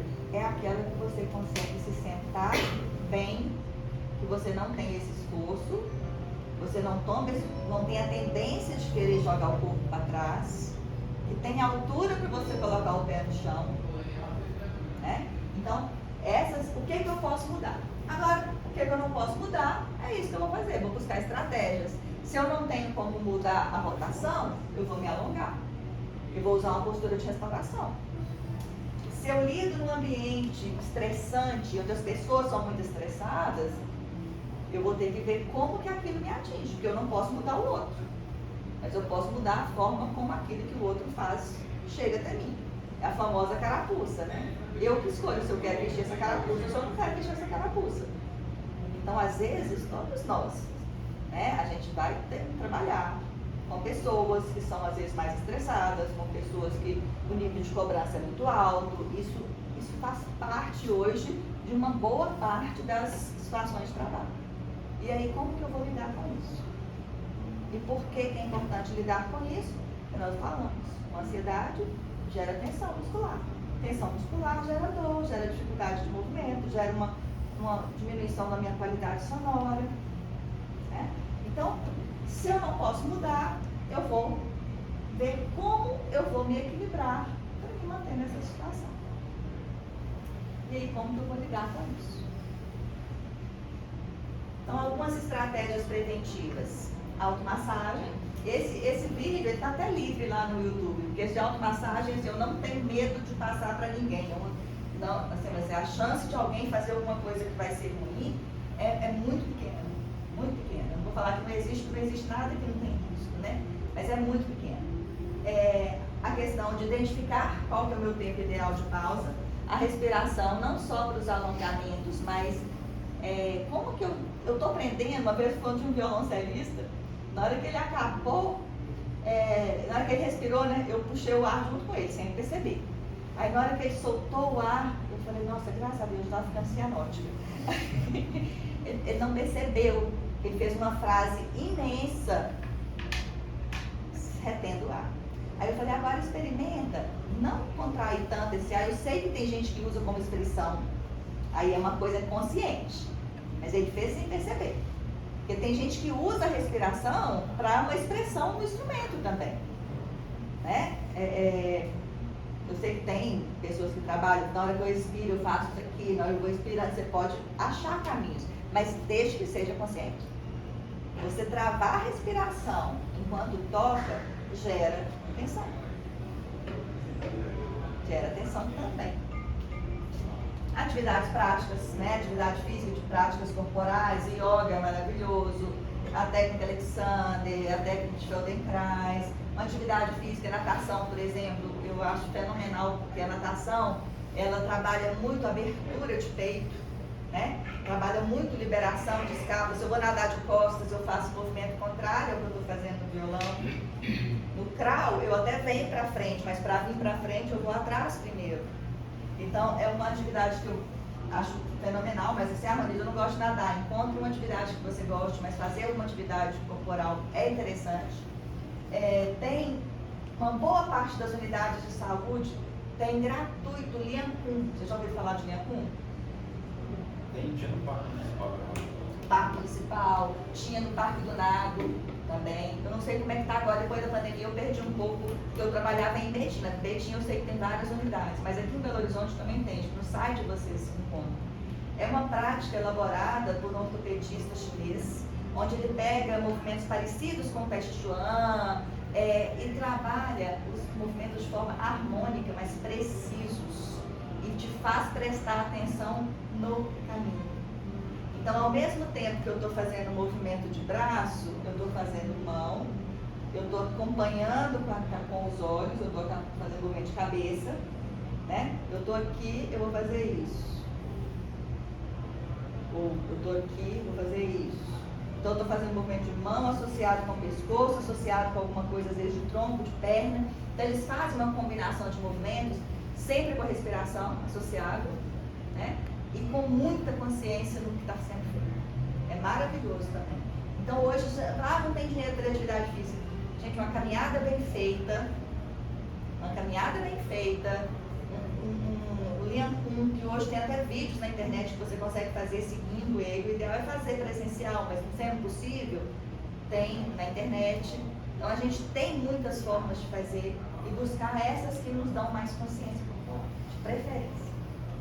Posso fazer qualquer uma, mas sempre buscando essa consciência. E os alongamentos, está dentro desse pacote todo, não sozinho, né?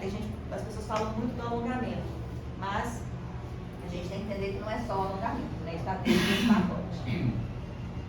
Bom, nessa prática em grupo, agora eu vou fazer um pouquinho de comercial do grupo que a gente faz lá pelo SUS, tá? E antes eu só queria falar de mais uma relação. Eu adoro essa figura. A gente tem um osso aqui que chama esfenoide. Olha como que ele se parece fisicamente com a pelve. Né? Então, a relação respiração com a forma que eu me sinto. Mas a respiração é aqui no diafragma. Tem um vídeo, eu até tenho esse vídeo também, acho que eu mandei para você da outra vez. Tem um vídeo muito legal de respiração, uma respiração total. Ele mostra, quem já fez grupo comigo já assistiu, né? Ele fala que a gente tem 4 diafragmas. O diafragma pélvico, o diafragma do músculo diafragma mesmo, o diafragma cervical, que envolve alguns músculos, e o diafragma craniano, porque a gente não tem um capacete, né? A gente tem ossos com fissuras. Então, quando você respira, esses ossos se afastam, dando espaço para oxigenar o cérebro, dando espaço para os nervos. O pescoço também se movimenta e a pelve. Tanto que, por exemplo, pessoas mais velhas às vezes têm incontinência urinária, tosse e perde xixi. Por quê? Por causa dessa relação da respiração com o assoalho pélvico. Né? E aí a gente vê, é só uma curiosidade que eu acho muito interessante, como que até estruturas, lembra que eu falei das cinturas que são iguais? Olha como é que essa estrutura também, a gente respira. Então a posição, outra coisa, se eu estou com a pelve para frente, agora eu vou falar de bem postural mesmo. Se eu estou com a pelve para frente, eu diminuo o espaço do diafragma. Então eu também interfiro na minha respiração. Né? Então a gente fala de respiração, a gente fala de... Esse aqui que é o vídeo. Tá vendo? Respiração total. A percepção do corpo através das massagens. Então não é só fazer. Quando você fizer uma automassagem, não faça só uma automassagem. Se avalie, se perceba. Esse lado dói mais do que esse. Por quê? Como que eu estou digitando? Não é só tocando, não. Como que eu estou usando o computador para fazer meus arranjos, ou digitar os meus textos? A gente tem que olhar como um todo. As práticas de aquecimento, que eu costumo fazer com movimentos ativos, mais suaves. A percepção da flexibilidade do corpo, que é essa consciência do uso do corpo na atividade. E aqui são as posturas de restauração que eu vou deixar para vocês, vou mostrar para vocês como algumas possibilidades de compensar essa atividade que eu fico muito rodada. Tá? Essa aqui é a Cíntia, uma amiga minha que trabalha no Hospital das Clínicas, a gente fez junto esse trabalho, ela para usar lá e eu para usar com os músicos. Essa postura quem já fez técnica Alexander conhece, né? É o uso do livro, o braço, essa posição fazendo um ar, né? Mas o peito está aberto, percebe que o peito está aberto? As pernas dobradas, vocês sabem por quê? Quem usa essa posição sabe por que a gente dobra a perna? Para não levantar a lombar. Para não levantar a lombar. E lembra que a gente falou da lombar e da cervical? Se eu apoio a cervical aqui e faço isso com a lombar, eu descanso a cervical. Tá? Aqui é a mesma postura, só vista de cima. Aqui eu tive que subir no banquinho, tirar a foto dela. Aqui é uma outra postura muito usada na yoga, que é você deitar de barriga para baixo, uma mão, a outra mão, testa sobre ambas. Você descansa a musculatura lombar. Tá? Ela é também a parte inicial para uma outra postura que é quando você levanta mais a cabeça. Vou mostrar aqui uma outra posição. Mas essa posição, quando eu estou fazendo assim, eu também estou abrindo. Quando eu deito dessa forma, é diferente quando eu deito dessa forma. Se eu deito assim e ainda coloco a palma da mão para cima, olha como é que eu estou rodando o ombro. Então, se eu for deitar com os braços para trás, eu tenho que tentar, dentro do possível, tentar colocar as mãos nessa posição. Se eu estou deitado de barriga para cima, posso deitar assim? Pode. Mas se eu puder tentar deitar assim, vai me ajudar a manter mais essa rotação contrária ao que eu uso na prática. Vai me ajudando a compensar. Outra postura de restauração é essa, que pode ser feita em pé, que é basicamente eu apoiar, né? As pernas afastam para que a minha lombar encoste e eu vou fazer isso. A tendência é fazer isso aqui, quando eu vou fazer, apoiar. Aí eu tenho que fazer um pouquinho de esforço. Ou fazer isso deitado, é mais confortável, onde eu posso, para alongar, eu estou sentado, né? Uma parte do tempo eu estou sentado. Então, se eu conseguir deitar numa cama de forma que eu coloque alguma coisa para apoiar o meu pé, tá dando para ver, apesar da claridade? O joelho dela tá bem, aqui tá retinho, é como se ela estivesse fazendo isso aqui, ó, só que deitado. Por quê? Porque nós temos um músculo, gente, que é muito importante, que chama iliopsoas. Ele é um músculo que sai da lombar, sai dessa região e sai também, tem duas porções, sai da crista ilíaca e se insere nesse osso, cá embaixo. Ele passa por aqui e vem aqui para baixo, da roda. Então, se eu fico muito tempo sentado, eu estou mantendo esse músculo mais recolhido. E se ele liga a lombar até a coxa femoral, se ele fica muito recolhido, o que ele faz? Ele puxa a minha curva lombar para dentro. Então, alongar essa musculatura também é muito interessante para manter saudável essa relação de perna, né, com tronco. Então, eu faço aqui a posição do braço aqui aberto. Nesse caso aqui, eu estou sem travesseiro, mas se quiser colocar uma almofadinha pequenininha para ficar confortável, pode. Mas aqui nessa posição eu já não uso o livro, porque eu já estou fazendo assim. Desculpa, quanto tempo fica cada posição? Fernando, tem aquela do técnico do Alexandre, por exemplo, eles falam no máximo 15 minutos. Até no máximo 15 minutos.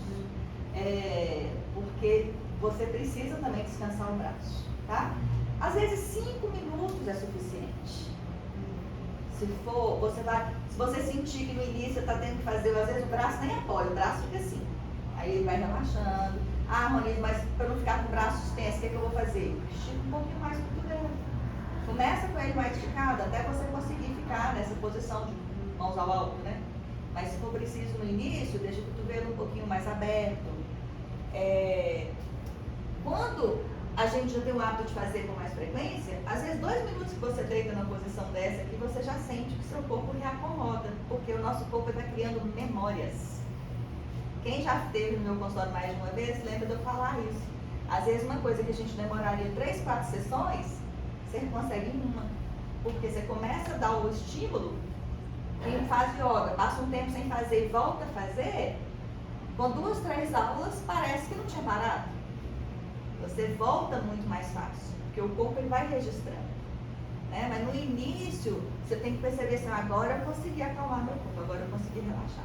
Então 5 minutos, 10, às vezes aproveita, põe ali para escutar o que você gravou, mas em alguns momentos é bom fazer sem nada, sem ouvir nada, para prestar atenção em você mesmo. Ver se não está contraindo. Tem uma última posição aqui, eu já estou finalizando, que é essa. Por exemplo, na hora que você faz isso aqui, nos primeiros segundos, você contrai a região glútea. É natural. Natural. Eu estou aqui, aí eu levanto e faço isso, contrair. Aí você tem que soltar. Quando você solta, você vai sentindo toda. Tem gente que começa a soltar, sente dor e contrai de novo, com uma proteção. E aí vai tentando e soltando. Ele tira muitas das aderências que a gente tem aqui nessa região. Fazer essa posição, depois de fazer uma massagem nas costas com bolinha na parede, onde você pega 2 bolinhas de tênis, coloca uma do lado, outra do outro, tá? Se afasta da parede,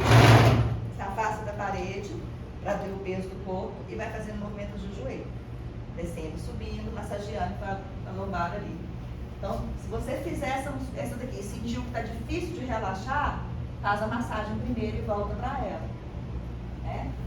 Eu adoro, é uma posição que eu adoro. Tem gente que não consegue ficar muito tempo, não pode tensionar pescoço, não pode tensionar nada. Você tem que realmente se entregar nessa posição.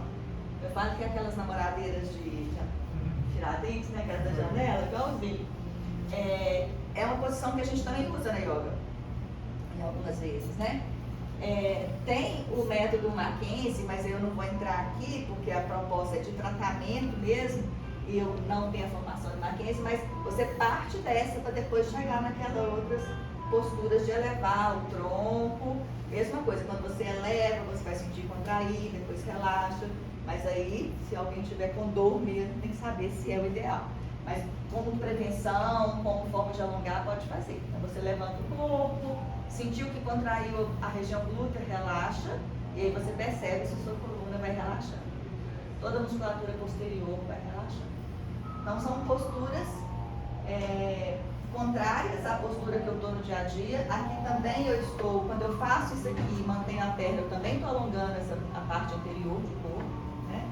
E aí ela ajuda bastante a gente a ficar equilibrando a musculatura posterior com a anterior. E essa daqui é uma última, onde eu toco, sento sobre as pernas e alongo o meu corpo para frente através dos braços, tentando aproximar cada vez mais a região glútea dos pés e alongando os braços.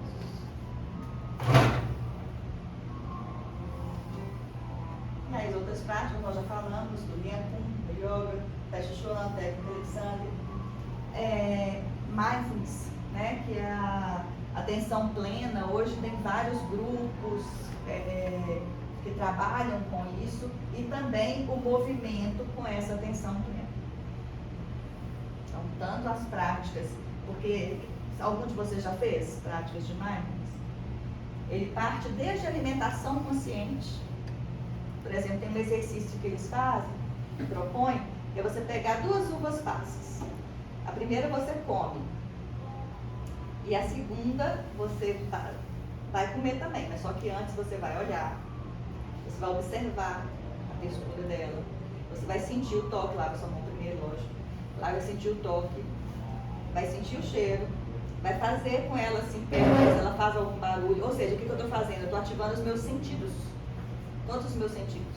Depois põe na boca, sem mastigar, passeia com ela, sente a textura. Depois dá uma mordida e depois vai mastigar. Aí você pergunta, qual você sentiu mais sabor? Aquela que você levou sua atenção plena. Então, isso é só um exemplo. Então, eles fazem isso no caminhar, prestando atenção como eu estou caminhando, né, que é a meditação andando. E aí tem várias coisas, sempre a proposta da atenção plena. Então, estudar com atenção plena inclusive, se estudar tocando, é uma forma de trabalhar a atenção plena. O que eu estou sentindo? Onde eu estou apoiada?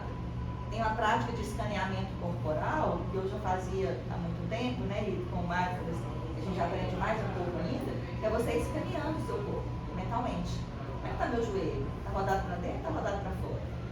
Está tenso? Está relaxado? Né? A técnica do relaxamento fisiológico. Eu contraio e eu solto. Aí eu vou, eu não estava relaxada, porque minha posição estava diferente. Então você pode ir criando várias estratégias, né? Então, não é a gente mudar o que faz, mas a forma como faz. E aí tem o link, tem o Instagram lá do Hospital das Clínicas.